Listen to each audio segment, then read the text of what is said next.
네, 저는 가장 중요한 게 환율이라고 보고 있거든요. 네. 달러 가치가 하락 추세로 전환됐다. 앞으로도 더 떨어질 것이다. 예, 저는 미국 경제가 올해 마이너스 성장 가능성이 있다고 보고 있습니다. 결국 연준도 시장에 저는 시간이 갈수록 질 수밖에 없을 것이다. 미 달러 가치도 가대평가, 미 주가도 아직 가대평가됐다. 이런 의미에서 저는 미국 주식 비중은 좀 줄이시는 게 나을 것 같습니다. 여기서 컨센서스를 보니까요, 거의 모든 나라가 낮아진다고 전망하고 있거든요. 근데 유일하게 올라간다고 전망한 나라가 중국이에요. 네. 네, 저는 5% 이상이라고 보고 있습니다. 우리 주가가 아시아 국가들한테 영향을 주는 걸까요? 아니면 그래도 우리가 더 대국인데 그런 국가들보다는 저는 이게 참 우리 앞뒤가 주가가 헷갈리지만. 전 세계에 영향을 준다고 그렇죠. 그랬어요. 구리 가격이 세계 경제에 선행한다고 그러죠. 우리 코스피하고 상관계수를 분석해 보니까요. 대체로 우리 코스피가 구리 가격에 1개월 선행해요. 우리 금융시장이 전 세계 경제 선행한다는 거예요. 네.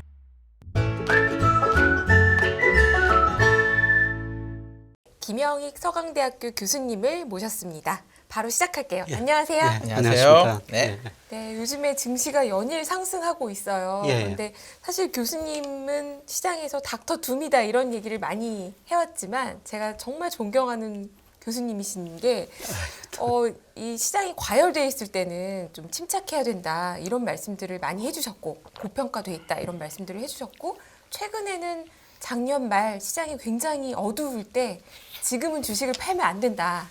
좋아질 거다. 이렇게 말씀을 해주셨어요. 근데 마침 올해 들어와서 증시가 연일 분위기가 좋은데요. 네, 요즘 굉장히 찾는 분이 많으실 것 같아요. 예, 조금 그렇긴 한데요. 네. 뭐 제가 저 나름대로 저는 그 투자하신 분이든지 좀 전망하신 분이 나름대로 그 기준이 있다고 생각하는데요.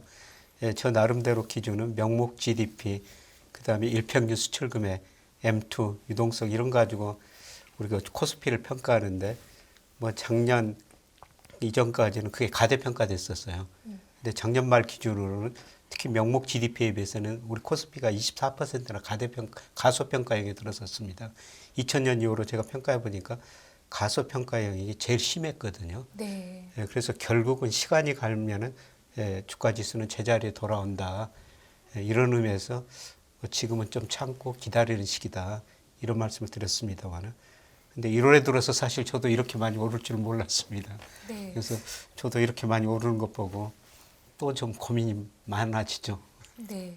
저희가 이제 글로벌 상황부터 예. 국내 증시까지 살펴보려고 하는데요.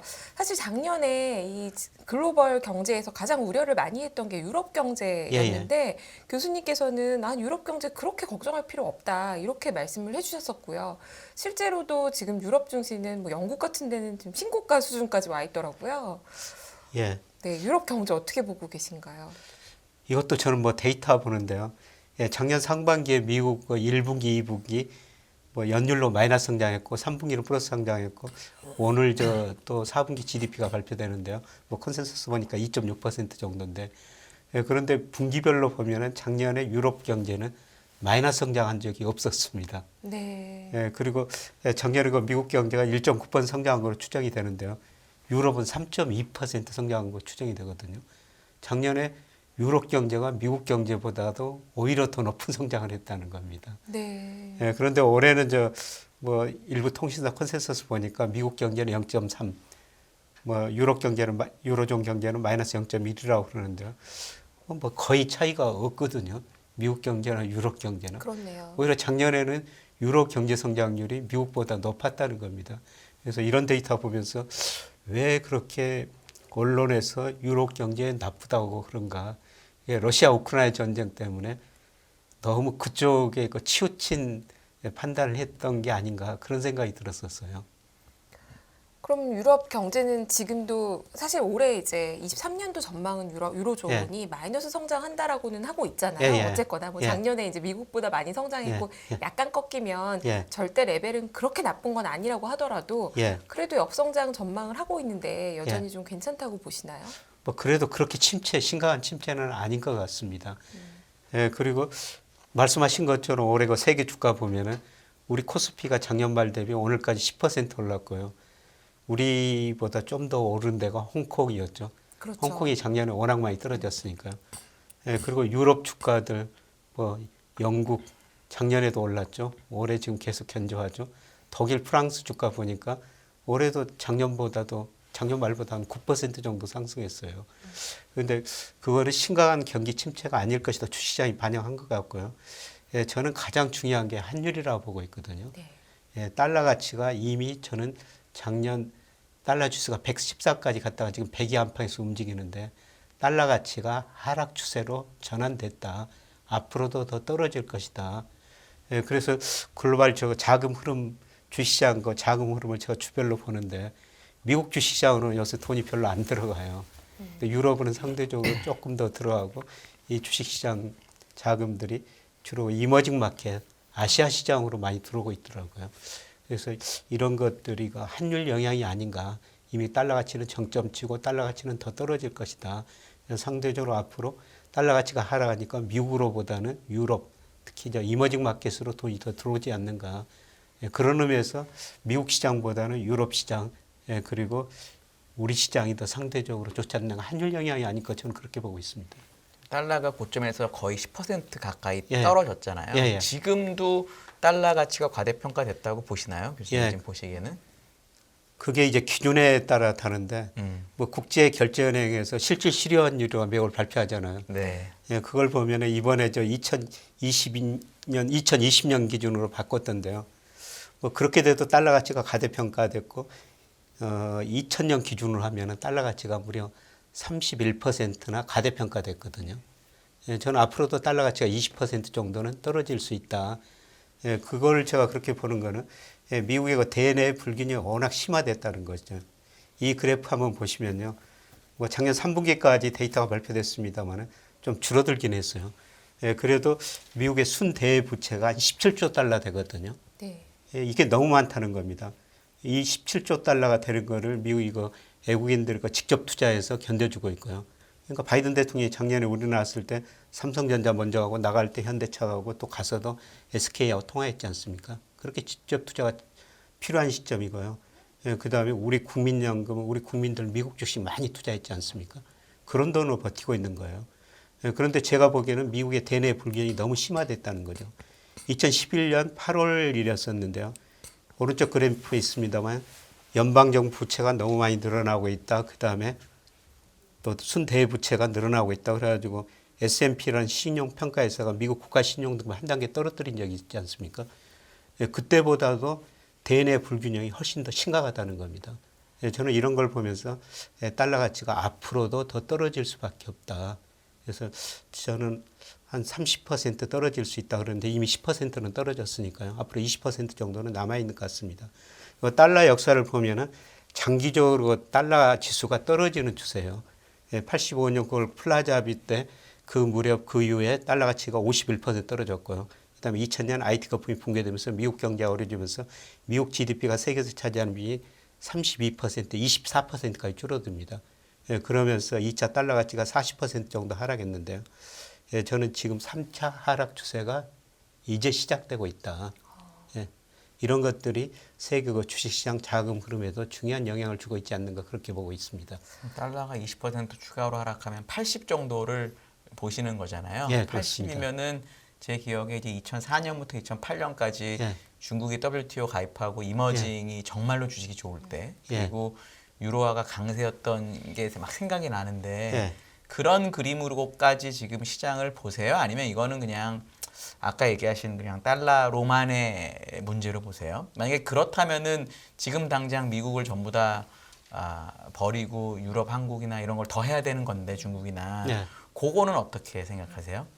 예, 저는 달러 가치 하락이 추세라고 생각하거든요. 네. 그래서 아까 85년 9월 플라자를 통해서 1차 하락이었고 그다음에 2000년 IT 거품 붕괴되면서 2차 네. 하락이었고 이제 3차 하락 추세가 지속되고 있다. 그때보다도 미국의 대내 불균형 아까 그래프 보여드렸지만 더 심각하다. 그래서 하락이다. 이렇게 지금 보고 있고요. 예, 그리고 주가로도 그렇게 영향을 줄 거다 이렇게 보시는 예. 거죠, 그게. 네. 그래서 아까 제가 우리 명목 GDP로 우리 코스피 추정하면 작년 말 기준으로 한 24% 저평가돼 있다. 예, 그런데 같은 기준으로 미국을 평가해 보면요.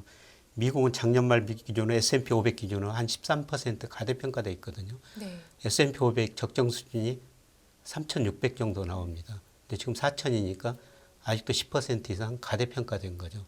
그래서 제가 보기에는 미 달러 가치도 가대평가, 미 주가도 아직 가대평가됐다. 이런 의미에서 저는 미국 주식 비중은 좀 줄이시는 게 나을 것 같습니다. 그래서 사실 우리 저 국민연금이 지금 올 9월, 작년 9월 보니까 거의 28%를 해외 주식 투자하고 있고요. 그 다음에 내년에는 그 30.3%까지 늘린다고 그럽니다. 네.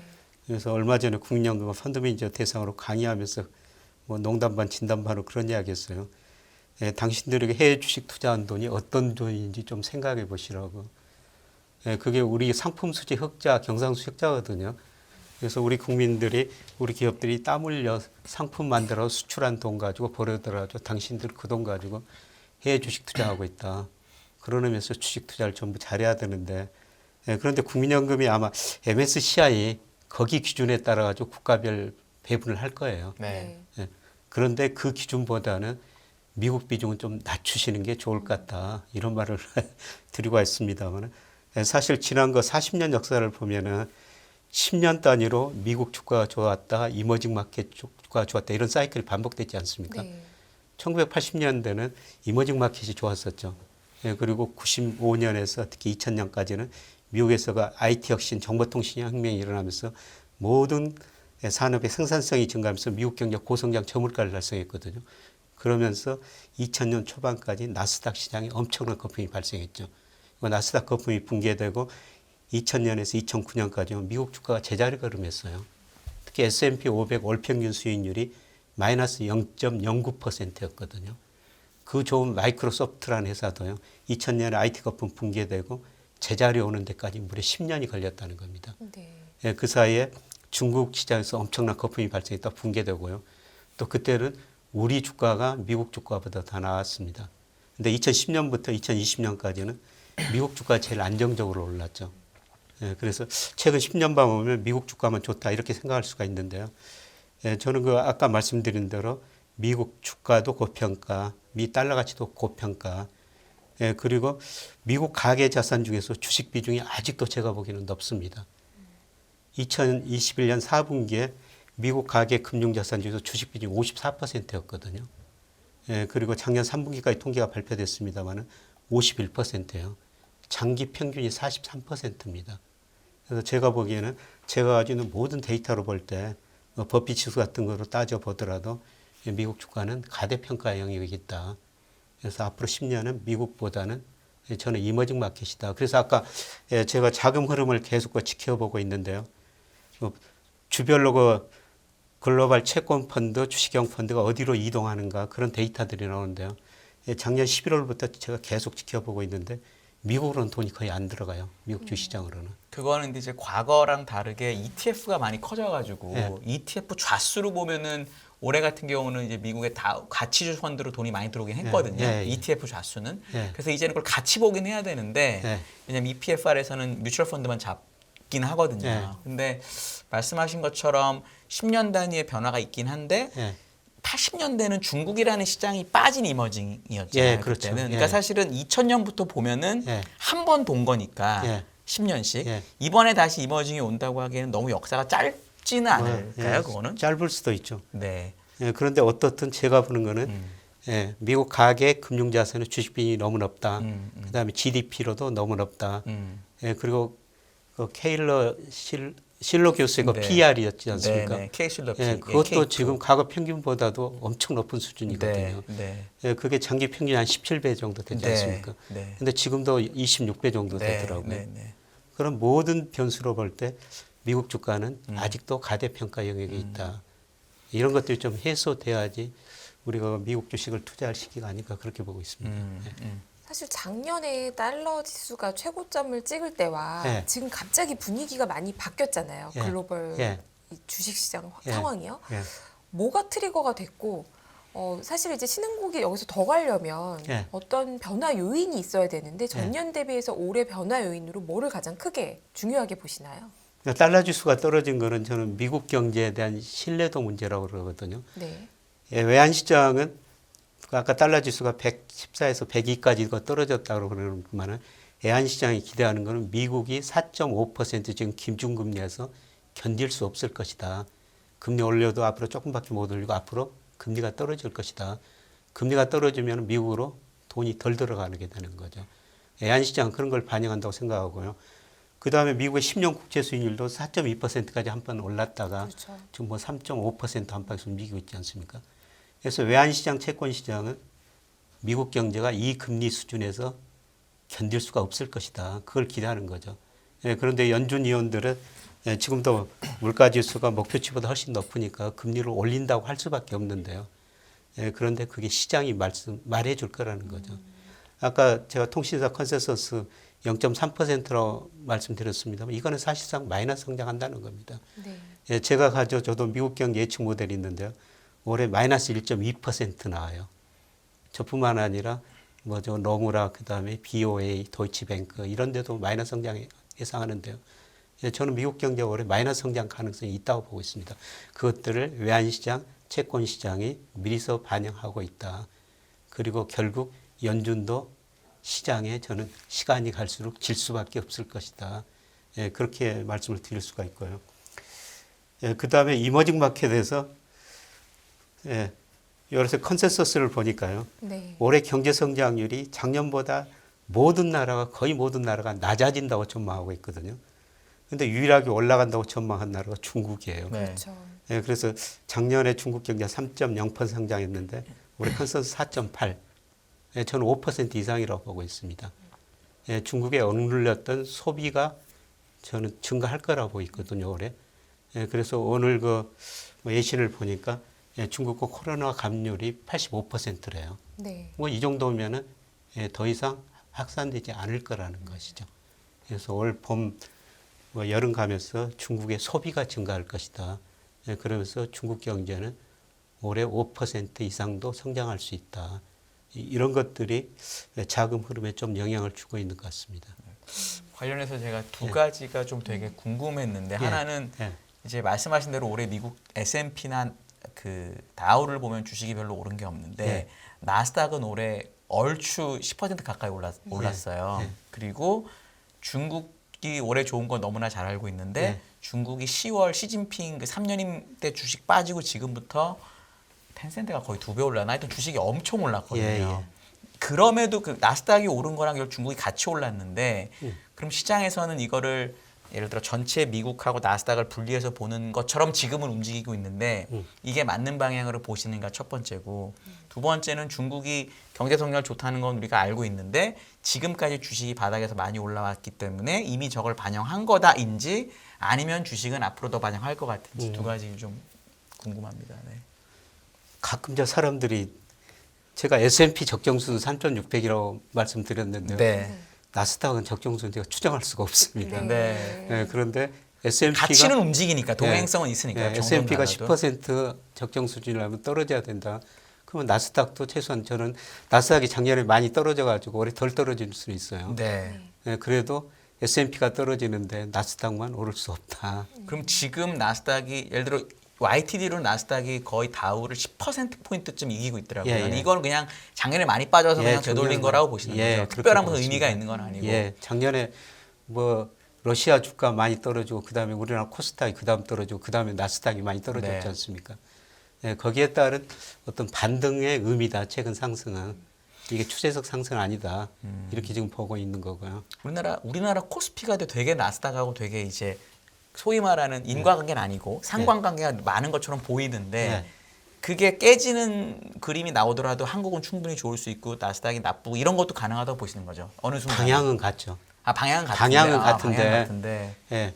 미국 S&P 500이 많이 떨어지고 미국 주가가 많이 떨어질 때 우리 주가는 이미 저평가 영역에 들어섰으니까 상대적으로 덜 떨어지고 오를 때는 이제 더 많이 오를 거라는 겁니다. 그럼 이게 완전히 방향이 바뀌기는 어렵다. 방향은 같죠. 같다라고 보시는 거죠. 방향은 세계 주가가 전부 같은데 이제 떨어질 때 상대적으로 누가 덜 떨어지고 오를 때 누가 더 많이 오르냐. 그거는 미국보다는 우리나라나 상대적으로 중국이라는 겁니다. 그럼 중국은 지금 하여튼 10월부터 사실 겁나 엄청 오르긴 했는데 말씀하신 저 부분이 저도 반영됐다라고 생각은 하는데 지금은 어떤 거 같으세요?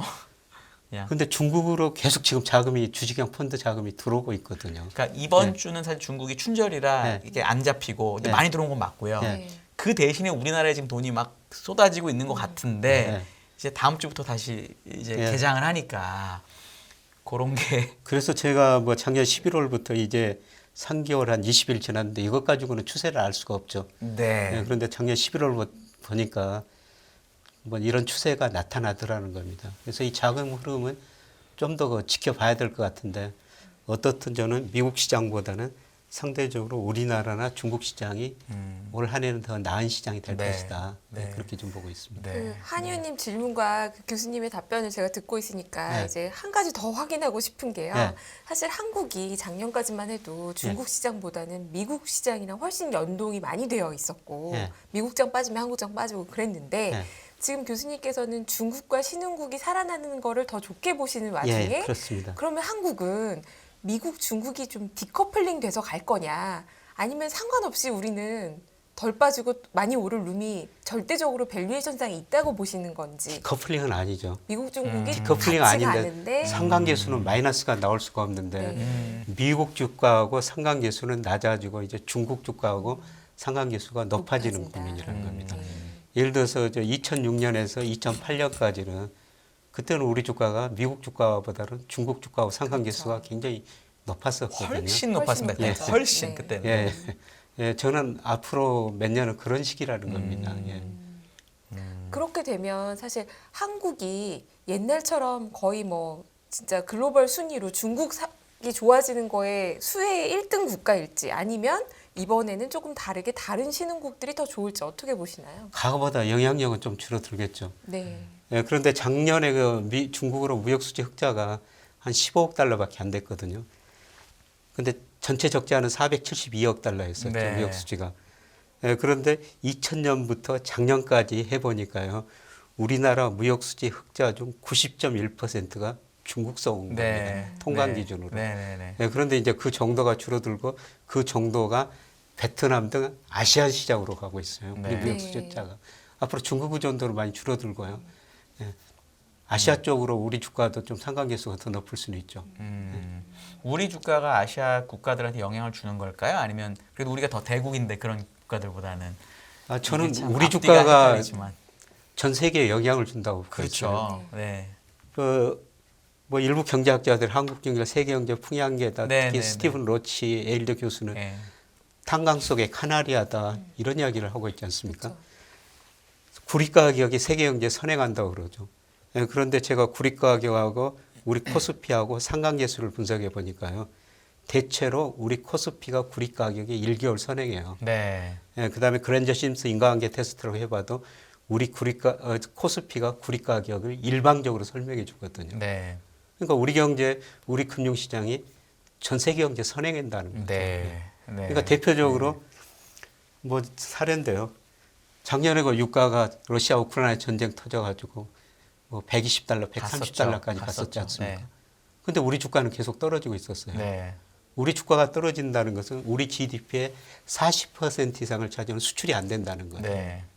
예, 저는 그걸 보고 원유 인버스를 산 겁니다. 네. 우리 주가 떨어진 것 보고. 네. 네. 세계 경제 나쁜데 어떻게 일시적인 현상이다. 러시아 우크라이나 세계 경제 나쁜데 수요가 줄어들면서 유가가 떨어질 것이다. 네. 120달러 같은 유가가 한때 70달러 초반까지 떨어졌지 않습니까? 그래서 저는 우리 주가, 우리 경제를 잘 봐야 된다고 생각하고 있고요. 특히 제가 늘 우리 일평균 수출하고 코스피하고 상관계수가 제일 높다. 우리가 전 세계로 수출하지 않습니까? 네. 네. 예, 그리고 우리 수출이 세계에서 제일 빨리 발표돼요. 네. 매월 1일 날 지난달 수출입 통계 발표한 네. 나라 세계에 어디가 있습니까? 네. 그리고 10일, 20일 네. 수출 단위 발표하는 다 나라 나오죠. 저는 세계에서 네. 본 적이 없어요. 네. 맞습니다. 예, 예. 네. 그래서 지금 이걸 왜 여쭤보냐면은 네. 지금 우리나라 1분기 워낙 많이 올랐고 네. 미국은 나스닥이 많이 올랐고 네. 그다음에 최근에 중국 홍콩이 아직도 이번 달까지도 괜찮거든요. 네. 근데 뭐 단기 흐름은 아무도 모르는 건데 네. 이제 저희는 이제 약간 주식의 지역 배분 같은 것도 고려를 해야 되니까 그런 관점에서 분명히 교수님은 뭐 주식은 같은 방향으로 움직일 수는 있지만 가능할 때마다 미국은 좀 줄이고 예. 대신에 중국이나 뭐 우리나라도 괜찮고 예. 뭐 이런 거로 바꾸자는 게 명확한 그렇죠. 연간으로 봐도 예, 의견이신 우리나라, 중국, 특히 작년에 그 베트남 주가가 또 제일 많이 떨어졌거든요. 거죠. 네. 근데 올해 들어서 지금 베트남 주가도 우리 코스피보다 더 오르고 있어요. 네. 이제 그런 데는 이제 근데 제가 옛날에 아주 잠깐 운용사 했을 때 그걸 해보니까 이 유동성이 떨어져가지고 유동성이 떨어지는 그게 참 문제더라고요. 그러니까 거기까지는 제가 도저히 말씀 못 안 드리겠고 가더라고요. 한국, 중국이야 뭐 유동성 예, 워낙 예. 좋으니까 그렇다시는 거죠. 근데 뭐 저같이 소액 투자하는 사람들은요. 베트남 ETF 언제든지 사고 팔 수는 있습니다. 그렇긴 큰 돈은 하죠. 좀 힘들죠. 네네. 큰 돈은 그렇기는 힘든데. 합니다. 맞는 말씀이세요. 예. 사실 올해 제일 많이 오른 게 아마 작년 4분기부터 제일 많이 오른 게 항생테크 1등. 예, 그렇죠. 1등이에요. 예, 예. 압도적으로. 예, 근데 거기가 이게 장기 차트로 그려보면 여전히 코로나 이전보다 아래에 있더라고요. 예, 그렇습니다. 단기 훨씬 아래에 있어요. 훨씬 아래. 훨씬. 예, 예, 예. 훨씬 아래에 있죠. 그러면 지금이라도 중국 경기가 회복이 된다라고 하면 오히려 이쪽의 비중을 늘리는 거에 대해서 어떻게 생각하시나요? 저는 뭐 미국 주식 살려면 차라리 우리나라, 중국, 홍콩, 베트남 주식 사시는 게 네. 예, 그 더 중에서 나을 것 테크 같다. 같은 거 괜찮은 것 같아요. 나스닥보다 항생테크가 낫다. 예, 그렇습니다. 네. 예, 예, 예. 전례 없는 금리 인상이죠. 환율 너무 어려워요. 결론만 알려주세요. 당신은 외환 모태솔로입니다. 환율 그동안 너무 어려우셨죠? 이제는 쉽다 말할 수 있을 거예요. 오늘부터 환율과 썸 타시겠습니까?